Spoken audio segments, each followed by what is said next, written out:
Electronics का सबसे important topic है रेक्टिफायर। सवाल है रेक्टिफायर क्या होता है। एक इलेक्ट्रॉनिक डिवाइस है जिस डिवाइस का काम है अल्टरनेटिंग करंट, अल्टरनेटिंग वोल्टेज को direct current and direct voltage में कन्वर्ट करना।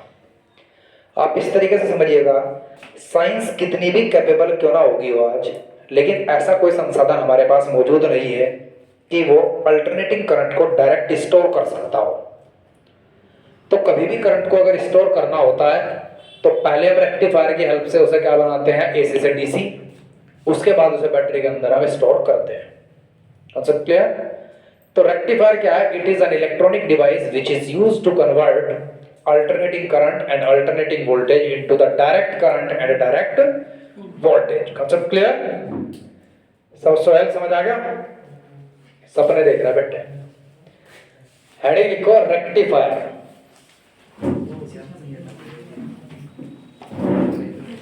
ध्यान दीजिएगा, सिर्फ इतनी थ्योरी लिखेंगे आप, it is an electronic device.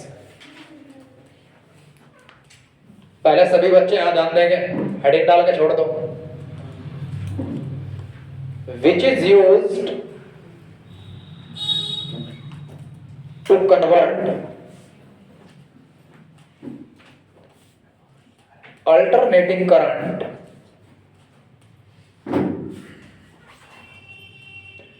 And voltage into direct current and voltage.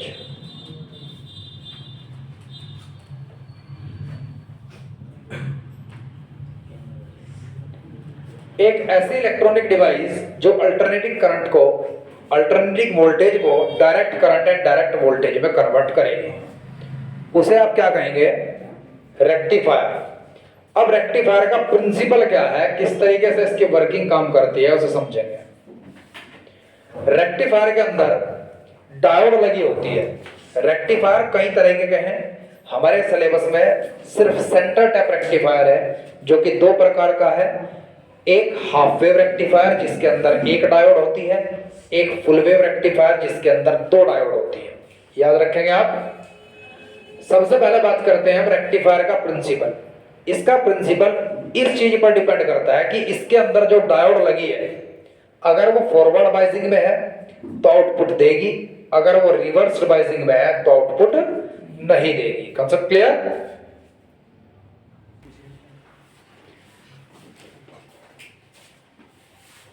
It's working based on that fact.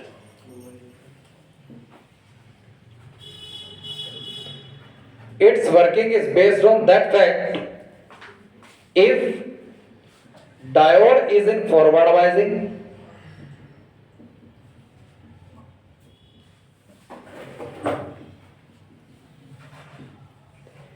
we get output.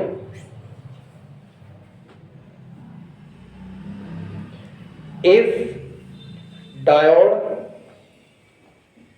is in reversed biasing,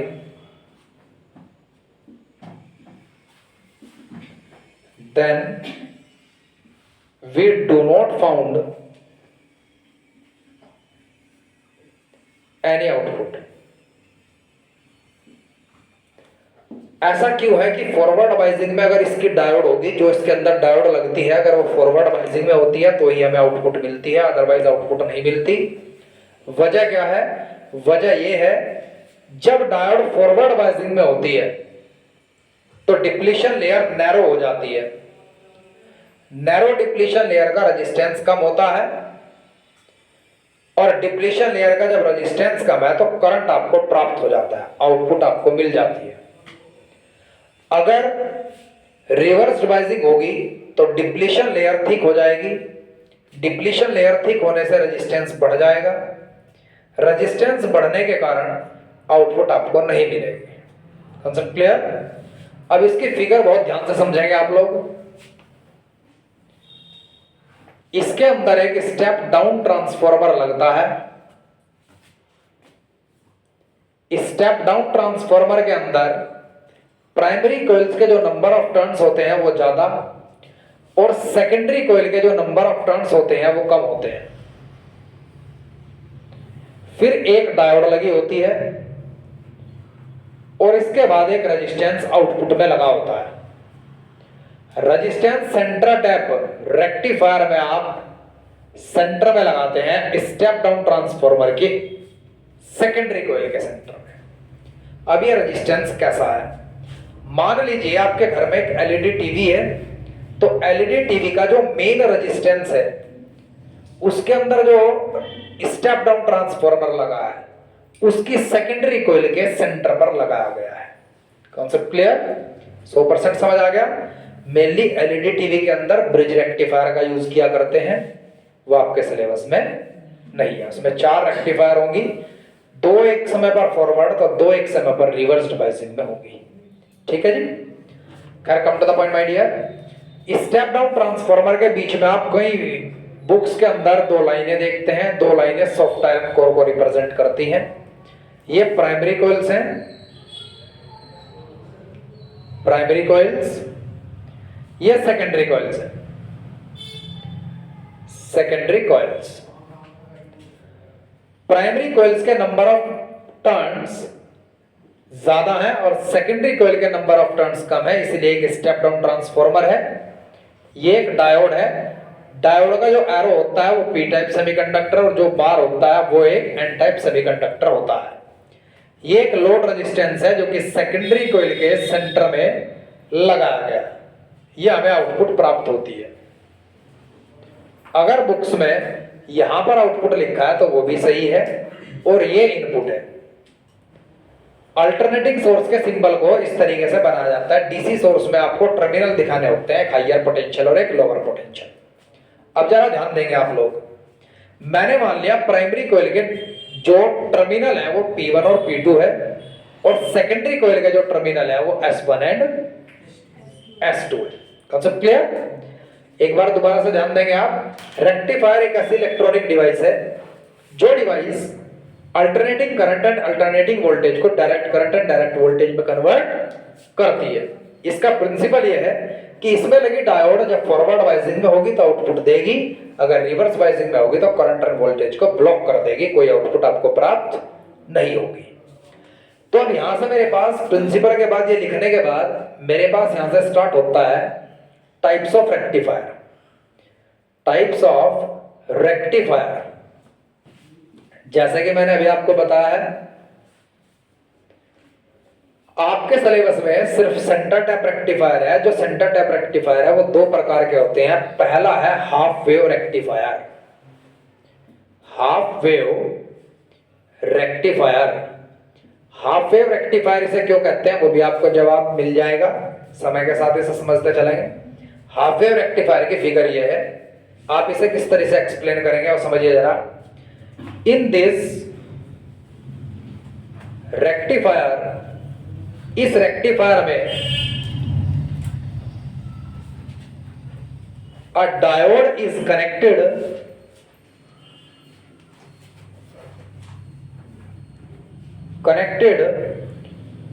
to a step down transformer. Step down transformer P1 and P2 are terminal of primary coil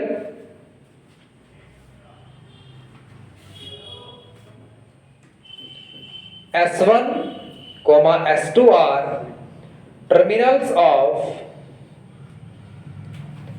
secondary coil.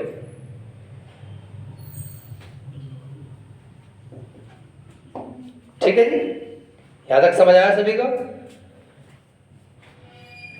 इसके बाद जरा ध्यान देंगे सभी,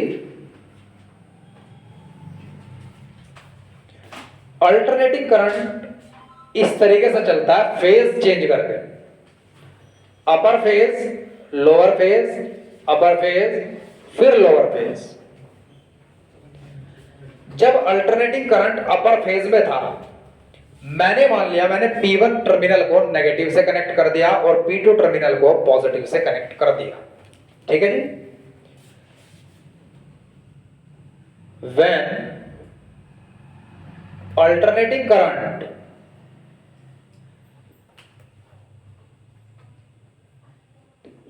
is in upper phase, PHASE,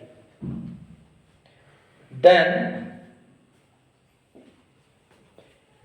P1 connected with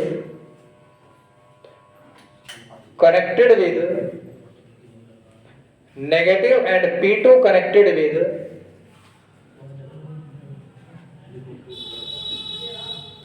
positive. जब आप alternating current अपर phase में होता है तो P1 को आप नेगेटिव से कनेक्ट करते हैं, P2 को आप पॉजिटिव से कनेक्ट करते हैं। बाय म्यूचुअल इंडक्शन से S1 became positive and S2 became negative, S1 became positive and S2 negative। ठीक है जी। So diode D comes in forward biasing। Forward biasing में डायोड आ जाती है। कैसे? ध्यान दीजिएगा, positive is connected to the positive and negative is connected to the negative. तो डायोड फॉरवर्ड होगी एंड वी गेट आउटपुट, और हमें आउटपुट मिल जाती है। Concept clear to of you? पहले यहां तक लिखिएगा, फिर मैं रब करूंगा, उसके बाद लिखूंगा आगे।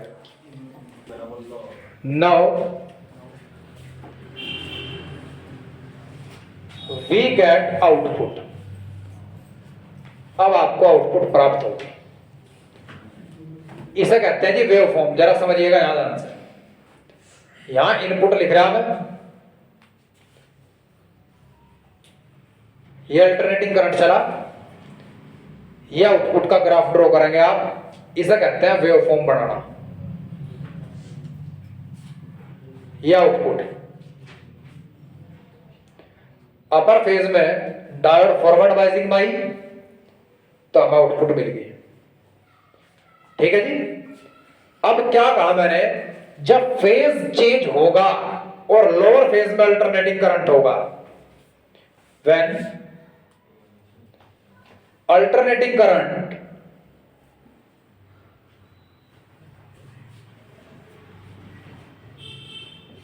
change phase, then in lower half, जिसे नेगेटिव हाफ कहते हैं आप, इन दोनों की पोलैरिटी अपोजिट हो जाएगी और P1 became positive and P2 नेगेटिव। Then polarity of P1 and P2 became positive, became opposite. P1 became positive, and P2 negative. By mutual induction,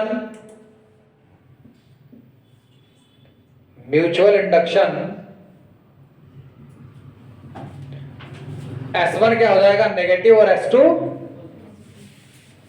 S1 and S2 became negative and positive respectively. So diode D comes in reversed biasing,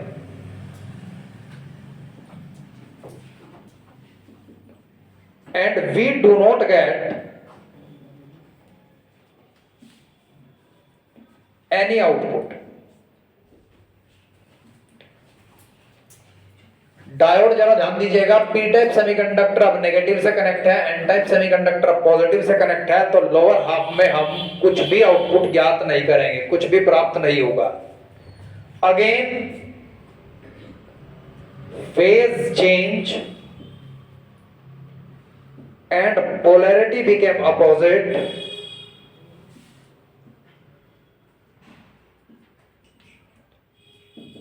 such that diode D again comes in forward biasing,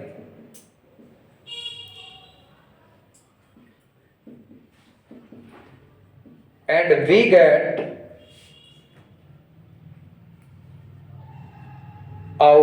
again and so on. Main चीज क्या समझ आई आपकी? जब भी अपर phase होगा diode forward biasing में होगी और आपको आउटपुट प्राप्त होगी, और लोअर फेज में आउटपुट प्राप्त नहीं होगी। इस तरीके से हाफ वेव रेक्टिफायर काम करेगा। Note down fast. Half wave rectifier से फुल वेव रेक्टिफायर बनाएंगे आप। फुल वेव रेक्टिफायर में क्या है? दो डायोड है सेम सीक्वेंस में। एक डायोड का नाम D1 मान लो, एक डायोड का नाम D2 मान लो। दो डायोड स्टेप डाउन ट्रांसफार्मर के साथ जोड़ी है, तो आप किस तरीके से लिखेंगे? थ्योरी यहां से पढ़ना स्टार्ट करेंगे। In this rectifier D1, D2 are two diode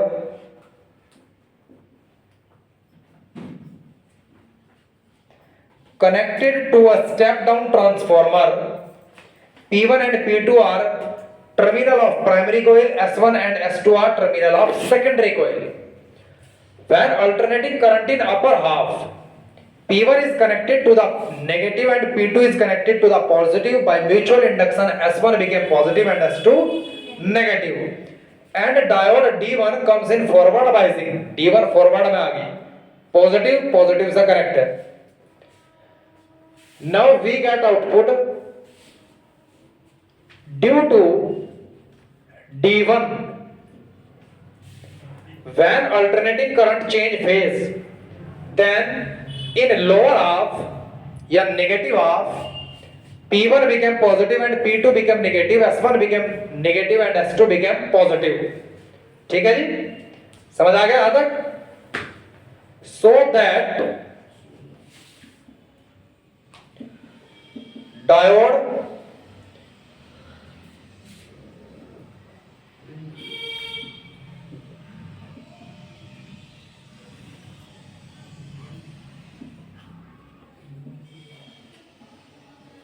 D1 comes in reverse biasing. We do not get any output,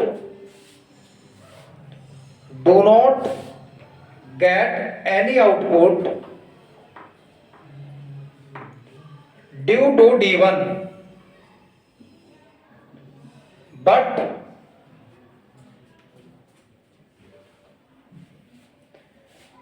D2 comes in forward biasing, लेकिन D2 फॉरवर्ड बाइजिंग में चला जाएगा। ध्यान दीजिए बच्चे, अब ये पॉजिटिव इस पॉजिटिव से कनेक्ट हो गया, ये नेगेटिव इस नेगेटिव से कनेक्ट हो गया, तो D2 हो गया फॉरवर्ड बाइजिंग में। And we get output due to D2। Concept clear? तो अब आपको अपर फेज और लोअर फेज दोनों में ही आउटपुट प्राप्त हो रही है, एंड सो ऑन। इसीलिए फुल वेव रेक्टिफायर ज्यादा अच्छा है as compare to the half wave rectifier. Note down fast.